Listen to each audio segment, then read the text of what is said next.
ମନ ଆଜି ହେଇଥିଲା ଟିକେ ମାଛ ଭାତ ଖାଇଥାନ୍ତା। କଣ ଗୋଟେ ଖୋଜୁଛି, ହଁ ମିଶିନି। ହଉ ସାଙ୍ଗମାନେ ଚାଲ ଯିବା ରୋଷେଇ କରିବା। ରୋଷେଇ କଲା ପରେ କଣ ଆଜି କାମ କରିବା, କାମ ପ୍ରବଳ। କଣ କରିବା, ଭିଡ଼ିଓ କଣ କରିବା, କିଛି ନାହିଁ, ଖାଲି ଘରେ ରହିବି। ଗୁଡ୍ ମର୍ଣ୍ଣିଂ ସାଙ୍ଗମାନେ, ସକାଳୁ ସକାଳୁ ନୂଆ ବ୍ଲଗକୁ ସ୍ୱାଗତ। ଏବେ ତ 8ଟା ହେଇଗଲାଣି, କିନ୍ତୁ ମୁଁ ଲେଟ୍ରେ ବ୍ଲଗ୍ କଲି ଏଥିପାଇଁ ମୁଁ ବହୁତ ବ୍ୟସ୍ତ ଥିଲି ସକାଳୁ ସକାଳୁ। ଆଉ ବ୍ୟସ୍ତ କ'ଣ ଥିଲି, ଲିସିନି ଆଉ ତା ବଡ଼ ବାପା ଖାଇକି ପଳେଇଲଣି ଡ୍ୟୁଟି ଖାନାପା। ଆଉ ବାକି ମୁଁ ମୋର ଠାକୁର ପୂଜା ସାରିକି ଏବେ ଆସିଲି ପାଣି ଫାଣି ସବୁ ରଖିକି। ଆଉ ବାବୁନୁ ମୋ ପାଖରେ ଅଛି, ମ୍ୟାଗି ଖାଇବ ବୋଲି ନୁଙ୍ଗଡ଼ା ଆଇଛି, କାହାକୁ ଦବନି ଅକୁଣା। ଆଉ ଆମେ ଏବେ ଯାଉଛୁ। ସେ ତ ନନ୍ ୟୁନିଫର୍ମରେ ଅଛି, ତାକୁ ଦେଖେଇଥାନ୍ତି, ସେ ରାହୁଲକୁ ଟିକିଲି ଲଗଉଛି। ଆଉ ଏବେ ଯାଉଛୁ ଆମେ ମା ପୁଅ ସହିତ ଚାହା ଖାଇବୁ। ଘରେ କେହି ନାହାନ୍ତି, କେକେ ବିଲକୁ ପଳେଇଛନ୍ତି, ବୋଉ ବି ପଳେଇଛନ୍ତି। ଆମେ ମୁଁ ଖାଲି ଏକା ଅଛି।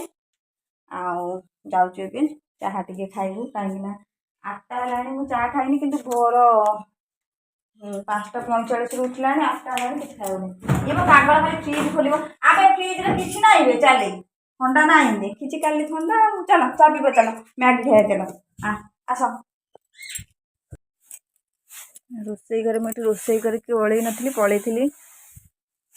ଆଉ ଓଳିଆ ଓଳି କରିଦେଇ ବସିକି ଚା ଖାଇ ଆରାମ। ବାବୁନୁ ଯା ନା ରେ, ଓକ ଅଛି। ଏ ଭୂତ ବାହାରିଲା ବାଘ ଆଇଲା ରେ, ବାଘ ଆଇଲା ହେଇଛି ରେ, ଆଇଲୁ ଏ ମାଗି ନେ ଆଇଲୁ। ଏବେ ଆମେ ଚାଲିଲୁ ଚା ଖାଇବା ପାଇଁ। ଲାଇନ କ'ଣ କଟିଗଲା। ହେଇଛି ମାଗି ନେଇଛି, ଥୋଇକା ସେଇଠି ଥୋଇକା। ପାଗଳା ଖେଳିବ ବୋଲିକା ଖାଲି ଖେଳନା ଭିଡୁଛି। ଟିକେ ଚାହା ଖାଇବା। କ'ଣ ଅଛି ଚାହା ଖାଇବା ପାଇଁକା? ବିସ୍କେଟ୍ ମିକ୍ସଚର ସେଉ ଥିଲା, ନାତି ସରିଯାଇଛି। ଲିସିନ୍ ତ ଦାଦି ମିକ୍ସଚରକୁ ପୁଷର ଦେବେନି ଆସିଲେ। ଆଉ ବିସ୍କେଟ୍ ବି ଅଛି, ସେଉ ଅଛି। ବାବୁ ଆରେ ଆସୁନ ଖାଇବ, ନ ଖା ମୁନ ଖାଇଦେବେ ଆଉ।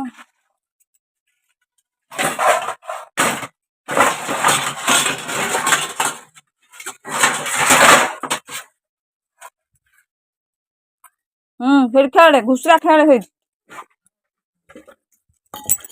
ଏଇଠି ଲିସିନ୍ ପାଇଁ ମାଗି ହେଇଛି, ଲିସିନ୍ ଖାଇ ପଡ଼ିଛି। ମୁଁ ଖାଇବି, ଦାଦି ଖାଇଦେବି, ଦାଦି ତ ନାହିଁ। ବଜାବଜି ସରିଯାଇଥିଲା, ଯେହେତୁ ଭାଇ ଖାଇକି ଯିବେ ସକାଳୁ ସକାଳୁ। ପାଗଳ, ମୁଁ ତତେ ଡାକୁଛି ଖାଇବା ପାଇଁ, ତୁ ମତେ ଡାକୁଛୁ। ନାଲି ଚାହା ହେଇଛି ଆମର।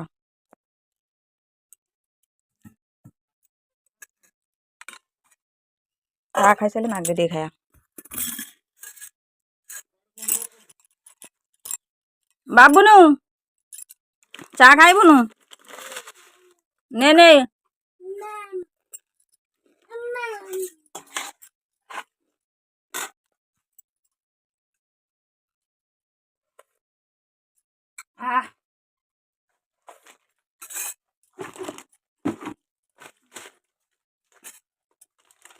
କେତେ ନାହାନ୍ତି, ବିଲକୁ ପଳେଇନ୍ତି, ଥିଲେ ନା ମିଶିକି ଚା ଖାଇଥାନ୍ତୁ।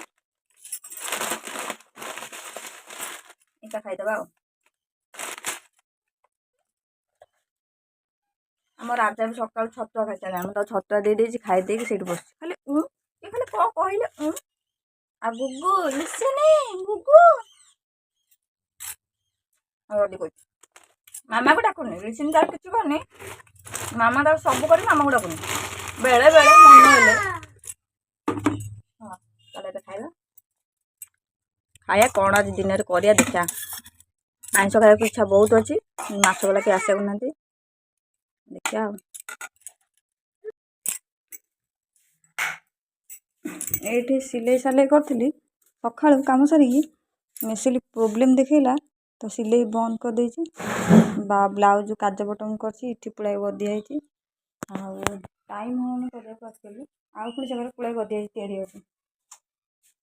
ଆଉ ଆଡ଼େ ଗାଈକି ଦେଖିବାକୁ ପଡ଼ୁଛି, ଆଉ ବୋଉ ପଳଉଛି ତ ବିଲକୁ। ଆଉ କ'ଣ କରିବା, ଏକା ତ ହଇରାଣ। ଆଉ ଭାତ ଖାଇବାକୁ ନାହିଁ, ଆଉ ନନ୍ଦୁ ନାହିଁ, ଭାତ ଖାଇବାକୁ ନାହିଁ। ଆଉ ଭାତ ଖାଇବା ପାଇଁକା ଭାରି ଜୋରେ ଭୋକ ଲାଗିଲେ, କିନ୍ତୁ ଯାହା ଭାଜିଥିଲି ଭେଣ୍ଡି ଆଳୁ ହେରିକା, କେକେ ବୋଉ ଭାଇ ସବୁ ଖାଇକି ପଳେଇଲାଣି। ଲିସିନ୍ ତ ଅଙ୍ଗନବାଡ଼ିରେ ଆସି ଖାଇଛି। ମୁଁ ଏମିତି କ'ଣ ଭାତରେ ଗୋଟେ ଆଳୁ ପକେଇଛି, ଆଉ ଅଣ୍ଡା ମାଛ ବାଲାକୁ ଜଗି ଜଗିକା ଅଣ୍ଡା ଲାଷ୍ଟକୁ ପୁଅକୁ ପଠିକି ନେଇକି ଯାଇଛି। ଅଣ୍ଡା ତରକାରୀ କରିଦେବା ଆଉ ଭାତ ରାନ୍ଧିଦେବା। ବଡ଼ ହାଣ୍ଡିରେ ବସେଇ ଦେଇଛି ଏକାବେଳେ। ରାତିକି ଦେଖିବା କ'ଣ ମାଛ ଫାଛ ଆଣିଲେ କରିବା ଆଉ।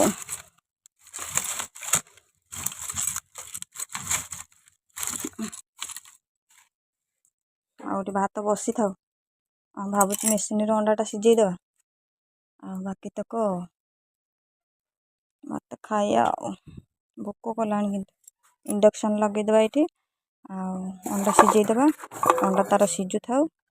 ଆମେ ଆମର ଆଳୁ ବି ସିଝୁଥାଉ, ଅଣ୍ଡା ବି ସିଝୁଥାଉ। ବାକି ଆମର ଚାଲ ଆମେ କାମ କରିବା। ସିଝିଗଲା ପରେ ଭାତ ଖାଇବା ପଖାଳ। ମନ ଆଜି ହେଇଥିଲା ଟିକେ ମାଛ ଭାତ ଖାଇଥାନ୍ତା। କ'ଣ ଗୋଟେ ଖୋଜୁଛି। ହଁ ମେସିନ୍। ହଉ ସାଙ୍ଗମାନେ ଚାଲ ଯିବା ରୋଷେଇ କରିବା। ରୋଷେଇ କଲା ପରେ କ'ଣ ଆଜି କାମ କରିବା। କାମ ପ୍ରବଳ। କ'ଣ କରିବା, ଭିଡ଼ିଓ କ'ଣ କରିବା କିଛି ନାହିଁ। ଖାଲି ଘରେ ରହିକି ଭିଡ଼ିଓ କରିବା କଥା ଆଉ କିଛି ନାହିଁ। ଭିଡ଼ିଓଟି ଯାହା ବି ଯେମିତି ହେବ ଦେଖିବେ, ଲାଇକ୍ କରିବେ। ଟାଇମ୍ ଆସି 11:45 ହେଲାଣି। ମୁଁ ଏବେ ପଖାଳ ଖାଉଛି।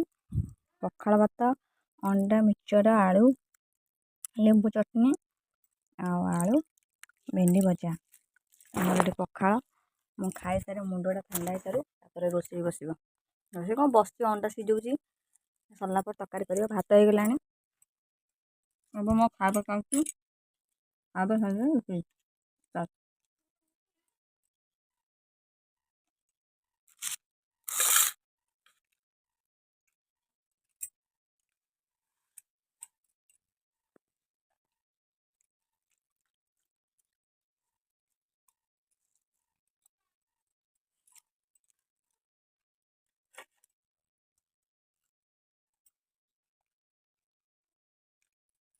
ଦିନରେ ତ ବହୁତ ଜୋରେ ବର୍ଷା ଆସିଲା। ଆମେ ଖାଇକି ଶୋଇପଡ଼ିଥିଲୁ। ଆଉ ବର୍ଷା ଛାଡ଼ିନି। ଏବେ ବି ଝିପ୍ ଝିପ୍ ଝିପ୍ ଝିପ୍ ଝିପ୍ ଝିପ୍ ଚାଲିଛି। ଅନ୍ଧାର ହେଇଯାଇଛି ଆମ ଦ୍ୱାର।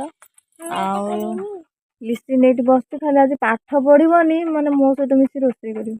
ଏଠି ମୁଁ ରଖିଛି କାଟିକି। ଏଠି ଟମାଟୋ କାଟିକି ରଖିଛି। ଆଉ ଏଠି ପିଆଜ ଛେଚିକି ରଖିଛି। କ'ଣ କରିବ? ଦେଖନ୍ତୁ କ'ଣ କରିବ? ଆକୁ ରୋଷେଇ ହବ ବା। କି ରୋଷେଇ ହବ? ମାଛ ତରକାରୀ। ହେତ ଲିସିନି ମାଛ ତରକାରୀ କରିବ ବୋଲି କାଟିକି ରଖିସାରିଲାଣି ପିଆଜ ଛେଚା ଆଉ ଟମାଟୋ। କିନ୍ତୁ ସେ କାଟିଛି ନିଜେ। ମୁଁ ଏଠି କାଟୁଥିଲି ଗ୍ରାଇଣ୍ଡରରେ ପେଷ୍ଟ କରିବା ପାଇଁକା। ସେ ତାକୁ କହୁଥିଲି କାଟିବ, ସେ କାଟିଥିଲା। ତ ଆମର ଭାତ ଦିନରେ ଅଛି। ରୋଷେଇ ହେଇଥିଲା ଲେଟ୍ରେ। ଭାତ ଅଛି, ତ ଆମେ ଗରମ କରିଦେବୁ। ତାପରେ ମାଛ ତରକାରୀ କରି ଖାଇବୁ। ଏଇଠି ଆମର ଇଣ୍ଡକ୍ସନରେ ଚାହା କରିଦେଇଥିଲୁ। କ'ଣ ପଡ଼ିଗଲା? ଝାଟ ପଡ଼ିଗଲା। ଇଣ୍ଡକ୍ସନରେ ଅନ୍ଧାର ହେଇଛି। ଏଠି ଇଣ୍ଡକ୍ସନ ଆମର ପଦାରେ ଥୁଆ ହେଇଛି। ଇଣ୍ଡକ୍ସନରେ ଚା କରିଥିଲୁ କରେଣ୍ଟରେ। ଆଉ ଚା ଖାଇକି ଏଠି ବସିଛୁ। ପାଗଟା ବହୁତ ଥଣ୍ଡା ଲାଗୁଛି। ବହୁତ ବଢ଼ିଆ ବି ଲାଗୁଛି। ଏତେ ଗରମରେ ମାଛ ଆସିନି। ମାଛ ପାଇଁ ଯାଇଛନ୍ତି ଭାଇ। ଆସିଲେ ତରକାରୀ ଆମେ ବାଟିନୁ। ଆସିଲେ ମାଛ ବସା ହବ। ଏଠି ବସିଛୁ ଚା ଫା ଖାଇକି ଆଉ।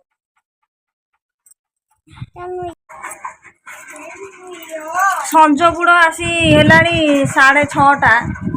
ଆଉ ଆଙ୍କର ସଜବାଜ ଚାଲିଛି ଲିସିନିର ଲିପୁନର। ଆଉ ମୁଁ ଏଇଠି ମାନେ ଘର ସବୁ କାମ ସାରିକି ବଇଛି। ରୋଷେଇ ହେଇନି, ହବ। ସରିଲାଣି, ଯାହା ହବ ରୋଷେଇ ହବ। ଆଉ ଭିଡ଼ିଓଟି ମୁଁ ସେଦିନ ଏଣ୍ଡ କରିପାରିଲିନି। ଆଉ ମନେ ପଡ଼ିଲାନି ଆକ୍ଚୁଆଲି। ଆଉ ଭିଡ଼ିଓଟିକି ଆଜି ଏଣ୍ଡ କରିଦେବା। ଭିଡ଼ିଓଟି ଯେମିତି ଭଲ ଲାଗିଲେ ନିଶ୍ଚୟ ଲାଇକ୍ କରିବେ, ସବସ୍କ୍ରାଇବ୍ କରିବେ। ଆଉ ଜମା ବି ଭୁଲିବେନି। ଆଉ ତାଠି କାହିଁ ମେକଅପ୍ ଲଗାଉଛ? ଦେଖନ୍ତୁ ସଜବାଜ। ଆଉ ତ ବାଳୁଙ୍ଗା ଗୋଟାଏ ଅଛି। ହଁ ହଉ ହଉ, ଆମ ସେପଟୁ ଚାଲ, ଆମ ସେପଟୁ ଚାଲ।